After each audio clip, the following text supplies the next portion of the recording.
All right, I'm gonna give this streaming a shot again. This is a different setup than I had last time.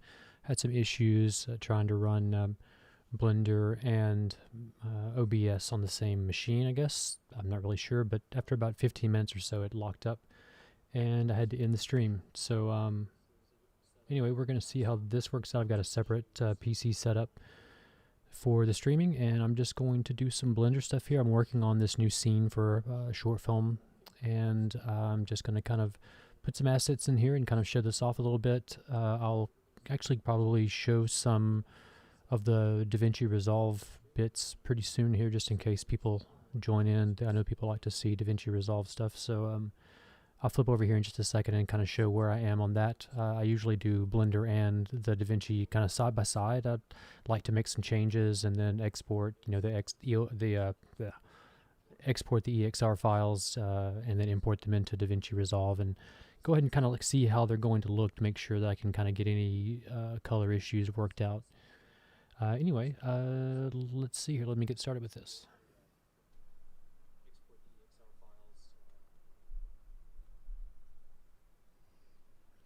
All right, so this is where I am currently with this project. This is the current camera view. Let's see, let me back out of this just a little bit. I'm going to go ahead and just change to my unlit view so that it's easier on the machine. So this is something I've just started to block out. One thing I want to do in this is move a lot of this stuff closer in and fill out some of the sides. The idea behind this scene is this is a guy who is in this outpost, and the scene right before this is something I've already shown in a different video on this, creating it, but it's there's a communications satellite that's going over this planet where he's on this outpost, and undetected a rock hits it basically and destroys it. And so this is the next scene where his kind of like oh crap moment where the lights are going off and there's a communications failure, satellite down alert, and he's trying to deal with that and figure out what he's going to do, and then that'll be the rest of the story, figuring out how he gets communication back with from the outpost so that he can get some more help or whatever, let everybody know that he's okay but needs some more assistance.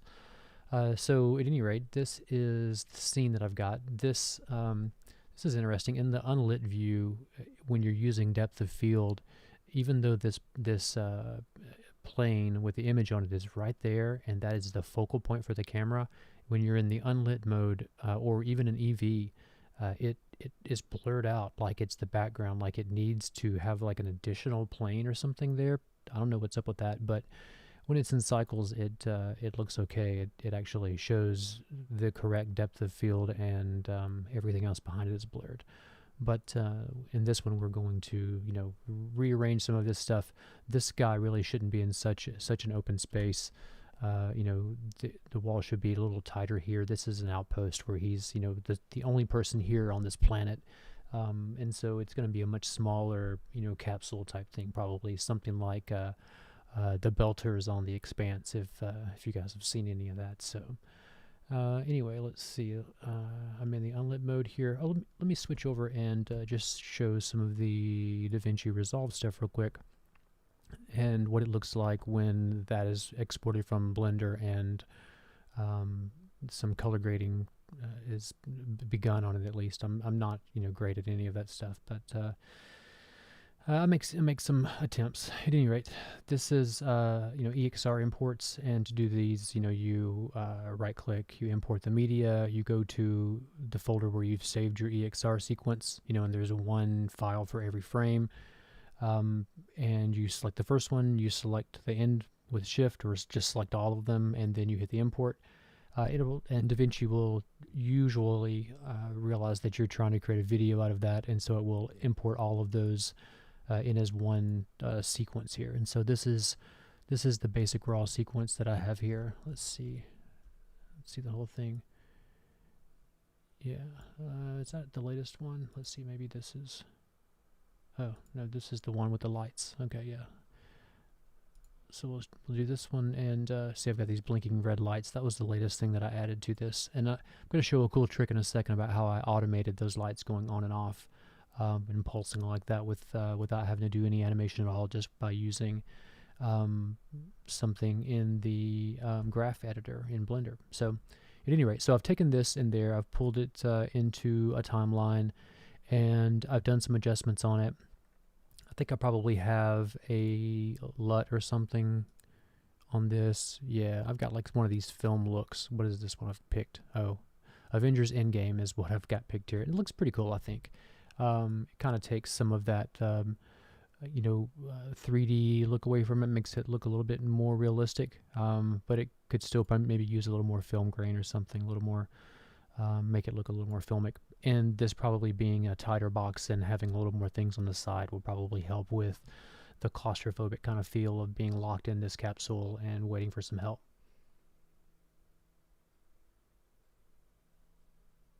All right, let's see. Yeah, and so this is just kind of how that looks. And this camera shake is actually in Blender. This is a camera shake add-on, Shakeify add-on or something. I think it's a Ian Hubert thing. So I guess start the counter on how many times I say Ian Hubert in this, because I'm going to be using some of his assets to build out this outpost. Anyway, so this is pretty cool. I'm pretty happy with the way this looks. So now we'll switch back over to Blender and work a little bit more on the environment. All right, so to do this, we're going to use the asset manager here, and let's see. I've got it already on asset libraries. Let me just refresh this and make sure I've got all my latest stuff. Yeah, I would hope to have some thumbnails there, but maybe that's going to take a few minutes. Yeah, come on. There we go. All right, cool. So I've got lots of things in here. I've got some rocks and some concrete and some other things from Ian's Patreon, which I highly recommend. I will leave a link in the description of this. I think it's like $7 a month or something to contribute to everything that he does, and he puts out lots of informational stuff and some really good photo scan photogrammetry pieces that he's collected. And they're all free to use. I wouldn't make any of these the focal point of what I'm doing, because they're more the focal point of what he's doing. But they're cool just to kind of put it on the side and have as side information in the shot and not the main thing. But so much of this stuff that I do, this green screen stuff on the plane and all of this, is heavily inspired by the things that I've learned from his Patreon. So let's see. Let's grab something here. Like, what's this? Bombay. Yeah, let's just pull this out here so that it looks like it would be in the shot. Let's see. Let's probably need to rotate that around. Yeah, that's interesting. Let's see. Let's bring that more up into the shot.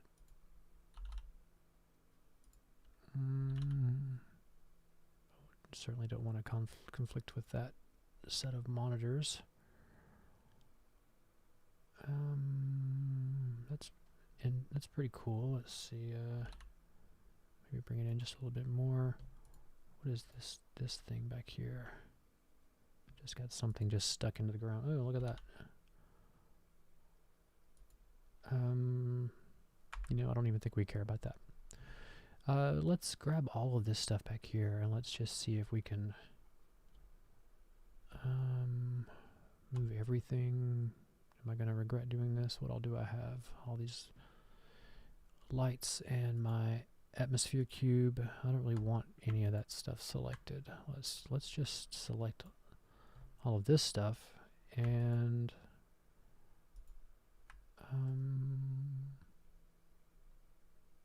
yeah. One more time. Okay, anyway.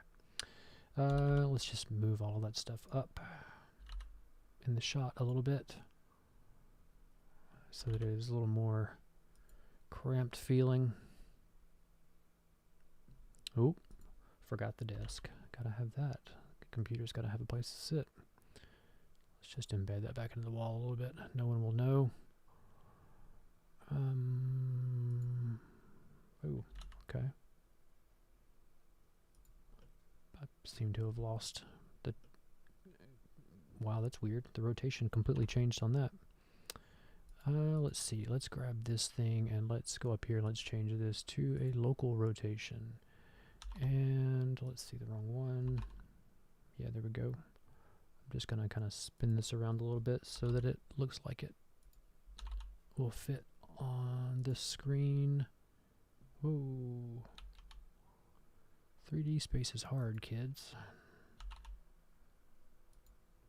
I really only care what it looks like from there. Let's see, let's rotate that on the X. Nope.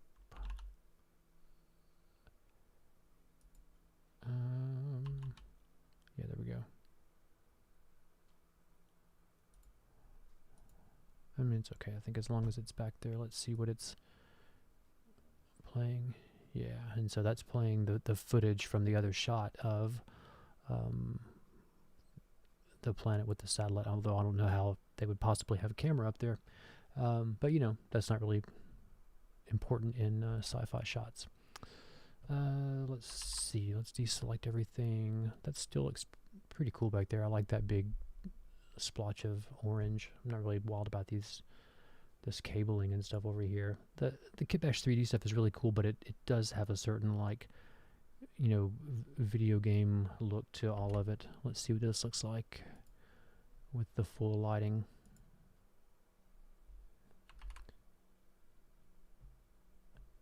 Oh yeah, that's gonna change lots of things, I guess, about the lighting.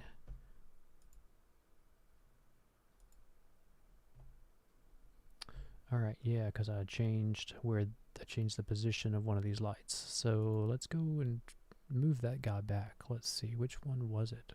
Oh my goodness, I'm terrible at naming stuff. Yeah, so let's move this guy back like it's actually the light in the room. And those two alert lights are okay where they are. Let's go back into the camera view and the lit view, and let's see. Yeah, that's better. That's more like it.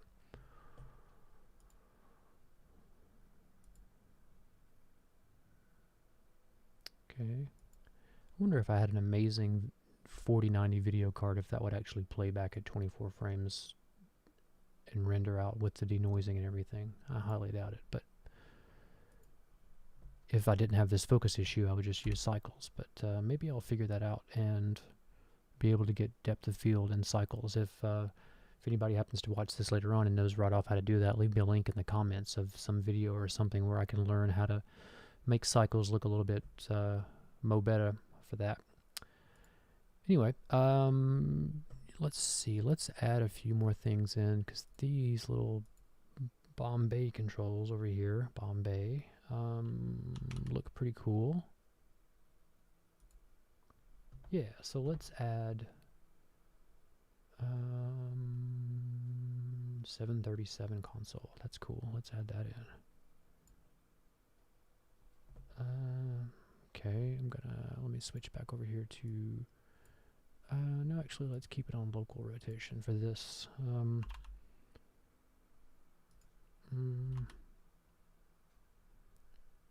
Yeah. Okay, I think that's the way it's supposed to be, maybe.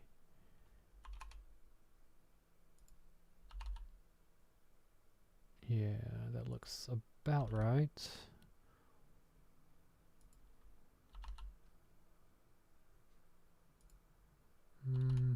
Now I'm kind of blocking that other computer screen back there, which I don't really want to do so much. Let's see, let's rotate this guy around a little bit more.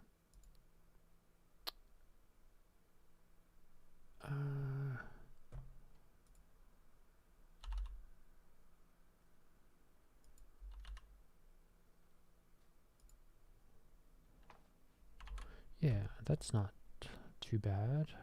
This back here is another video screen that's going to be playing some stuff. Yeah, so let's do that, and then I'm going to Alt-D to duplicate the same guy in memory, and let's see, let's move him, stick him on the X-axis, and let's raise him up a little bit. I just kind of want to fill in some of this space back here in the back.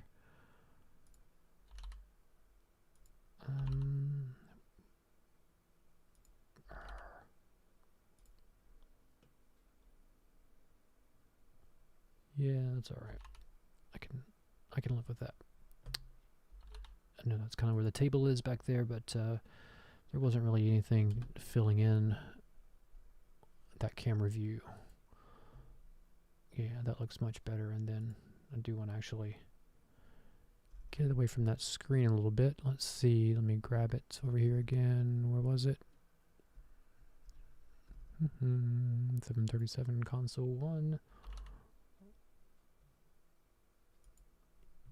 Yeah, we'll put that there. This guy will be over here. We've got another one of these over here. Let's rotate this a little bit more. Okay, let's see. How do my monitors look up here? Oh, nowhere near what they should be. All right, let's see. How can I fix this? The middle one, I think I like where that is, so I'm going to try to just move all the other ones around a little bit. I want to keep this on local rotation. Let's see, let me rotate this guy just a little bit. Nope, not that way.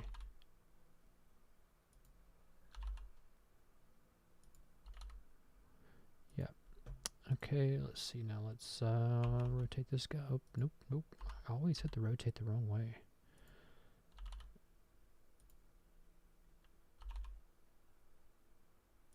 All right, let's see. This guy's too low. Let's bring him up a little bit. And maybe back down a little bit more. Let's see, let's bring this set of monitors in. Bring them down just a little bit. And that looks like that might be okay. Oh, no, I spoke too soon. 3D space is hard, kids. All right.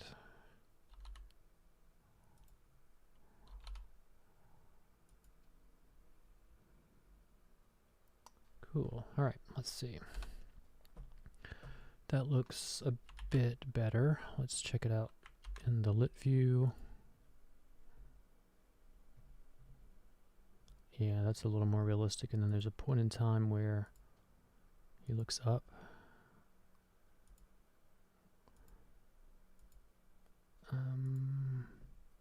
Looks over at that monitor. Looks in disbelief at that monitor.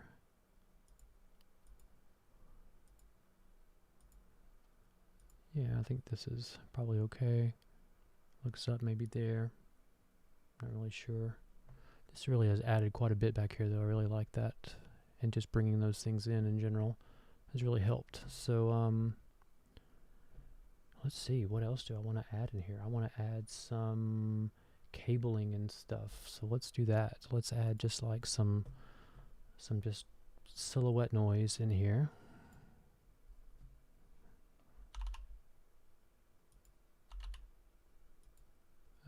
Let's turn off local. Let's go to global.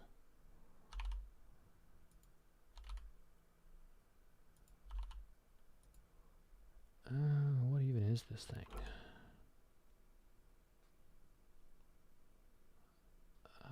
Okay, that's interesting. Let's take that and let's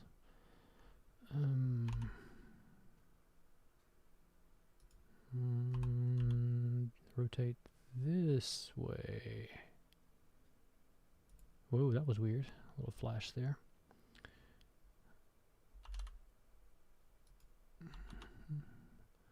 Bring it up a little bit. Let's see, what does that look like? Unselected.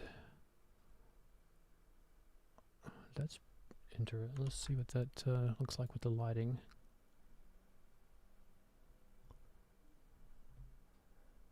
Yeah, that adds a pretty cool little noise element up there. I think we need to do something similar over here on this side. This is a little empty. Cool. Let's add something there. What do we have? Ejector seat. Don't need the ejector seat.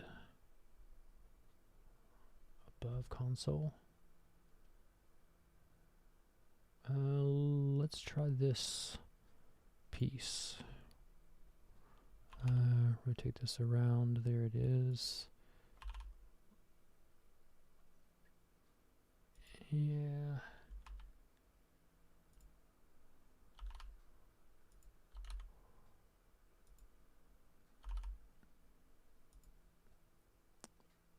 It's hard to tell which way this is supposed to be oriented.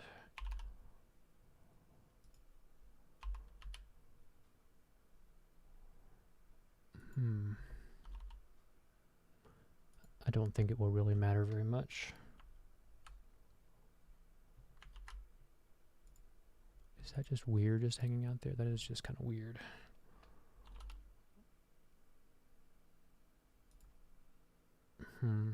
Yeah, this may not work.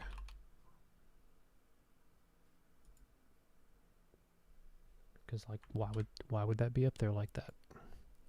But let's see how it looks visually. Yeah, that looks kind of bizarre. Let's not go with that.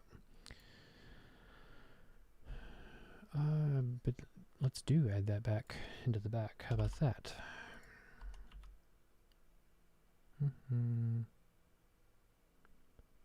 Come on.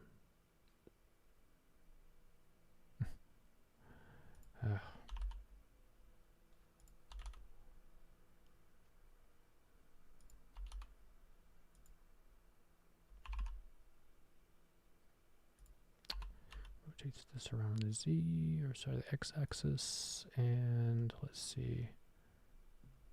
Let's just move it straight back.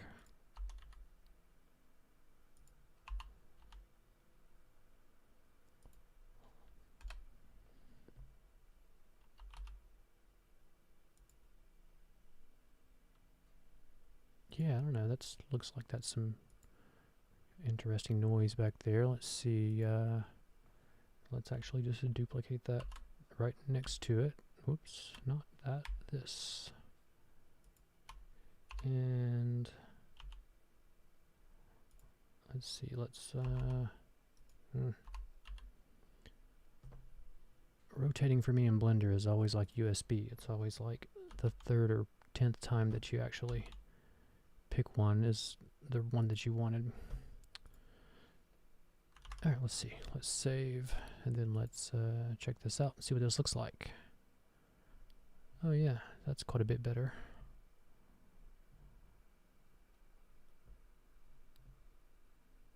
Still would like to have another one of these over here. I probably should just grab this guy, Alt-D, duplicate. I'll just move him over here like this, but let's rotate it around a little bit so that it is not exactly the same.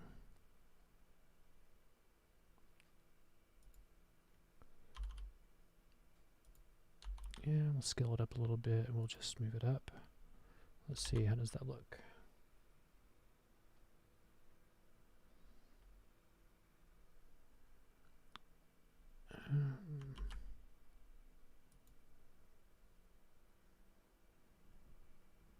Oh yeah, that looks pretty cool. All right, this is quite a bit better already. Yeah.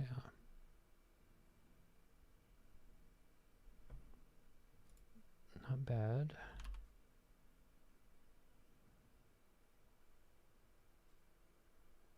Kind of like this showing a little screen. Maybe need to put like a video element here.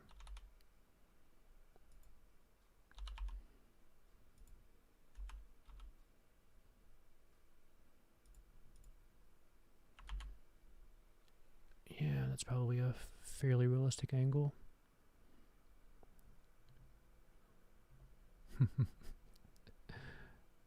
Ton of just random dials and knobs back there. What do all those buttons do? All right, let's see. Let's save that. Let's just take a look in Eevee and see how this looks. Yeah, that's amazing. Okay, there we go. That's a little bit better. Still a little blurry, but maybe it'll let me play it in motion slowly. I'm getting a good 4 frames per second.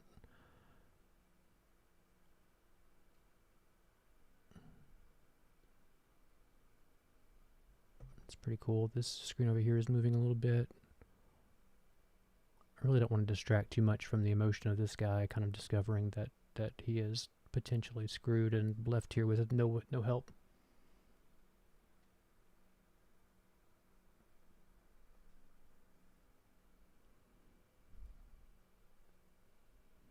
All right.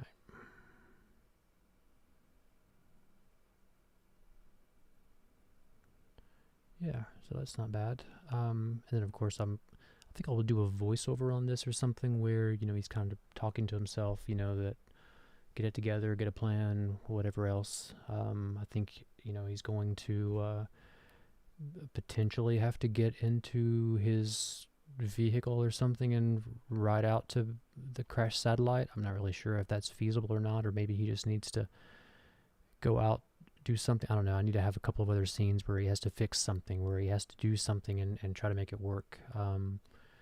You know, since it's just a short film, I'm looking at like 3 to 5 minutes or something, you know, and so initially, you know, something bad needs to happen, which is this, you know, he's out there all alone.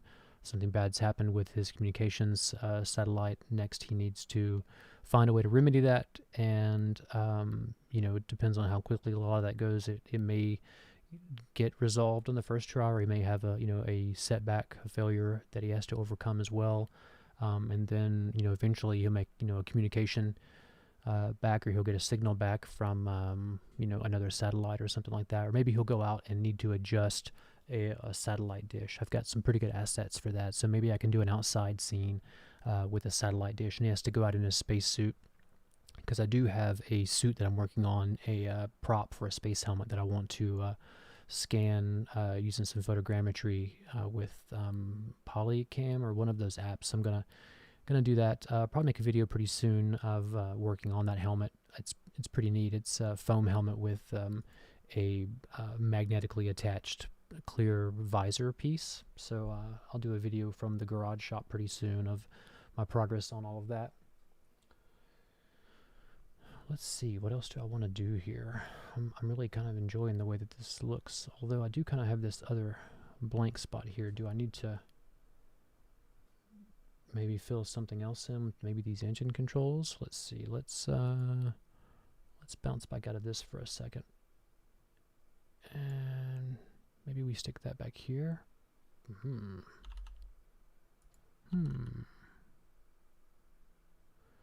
Certainly needs to be behind that monitor, whatever it is.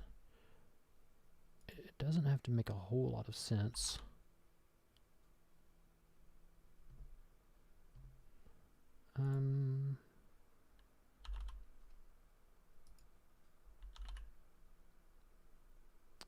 Yeah, what is it even supposed to look like? Let's see.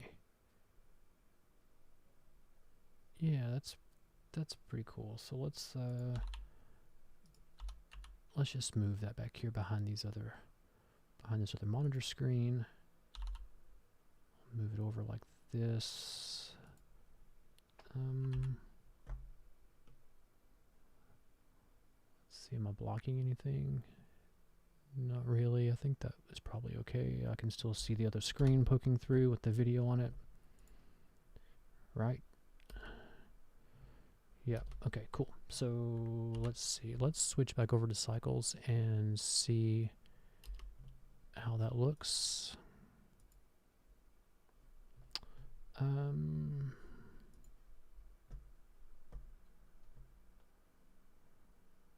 Yeah, that just kind of fills in the rest of that back there. It looks like he's in a little space where every little thing matters, and anything that goes wrong could just kill him. So that feels pretty accurate there. Anyway, so let's let me show real quick how I did these lights flashing on and off. Super easy. Obviously, I could select you know, both of them, and I could set some keyframes of changing the intensity of them, I think is what I wound up doing. The power, yeah, so the power goes from 0 to, I don't know, 200-ish or so.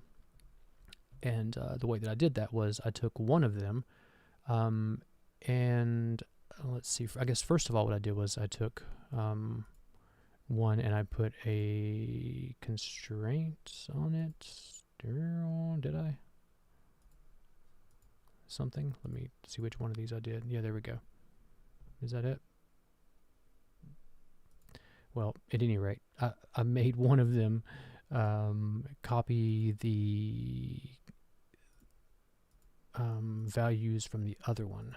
I'm not exactly sure where I did that in here, but anyway, I made it so that I only needed to change one of them, and then both of them would do the exact same thing. So excuse me for not remembering exactly where that was in here, but that's not really the point of what I'm trying to show you here. So I'll shift over and show this. If you go to Graph Editor here, you'll see that yeah, so area 1 is the parent there, and then the area 2 is getting its values from area 1. So let's see, area 1 is yeah, area light. That's what that stands for. So the power, what I did was I came over here to a modifier, and I added a sine modifier so that it would give me a sine wave, and I just adjusted the amplitude until it pretty much got to, you know, 200. I don't really care that it goes to negative 200 as long as it goes from 0 to 200 in that. And then, you know, you can change the phase multiplier or whatever that you want with for that. Let's see, I think I had it at 0, 1. Phase offset, you can do different things with that. Not that that really matters in this case, because all they're doing is just going off and on.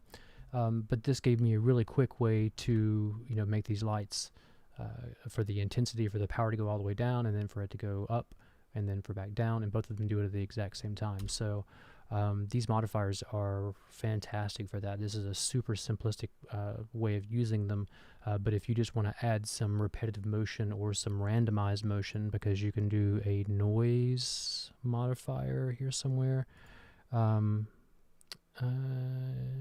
Yeah, one of those, I believe there's a noise modifier that you can add in, and it will just do random stuff. So if you just want something just jittering or whatever, that's the way to do that. And that is potentially the way that the camera shake add-on that I'm using here works. This camera Shakeify. I'm using the wedding setting, and I've actually turned the influence down quite a bit because I didn't want a whole lot of shaking going on here. I just wanted just a little bit of shaking going on. So let's see, these are my camera settings. I've got the plane with my green screen video selected as the focus object for the depth of field.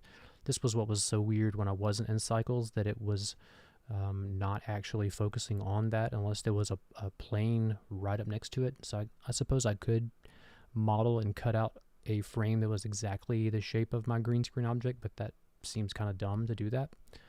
Let's see, what else is interesting here. My export stuff is Open EXR. I've gone through a lot of these. I really like the EXR stuff. It embeds quite a bit of color data in it, so whenever you get it back over to Davinci Resolve, it's a lot easier to process. Like, it looks more like what you would expect. Let's see. Speaking of Davinci Resolve, I went over this a little bit earlier. I will pull this next render over into this. It's going to take a little while to render. I think last time to render this set of EXR frames, which is 500 frames or so, I think it took like 2.5 hours. So now that I've made these changes in Blender, I will render this out and pull it over into Davinci and maybe do like another little snippet of this added onto it. I probably will just take the stream and chop the recording up into some of the more you know, less rambly bits and put it together with the finished result of that clip and put that out as well. But you know, this has been about 30 minutes or so, so I hope that the 1 or 2 people that popped in while I was doing it enjoyed it. Nobody chatted, but feel free to leave me a comment if you have any suggestions, like, you know, if I should be more energetic, if my voice is too boring, or whatever else. Anyway, like and subscribe, and thanks for watching.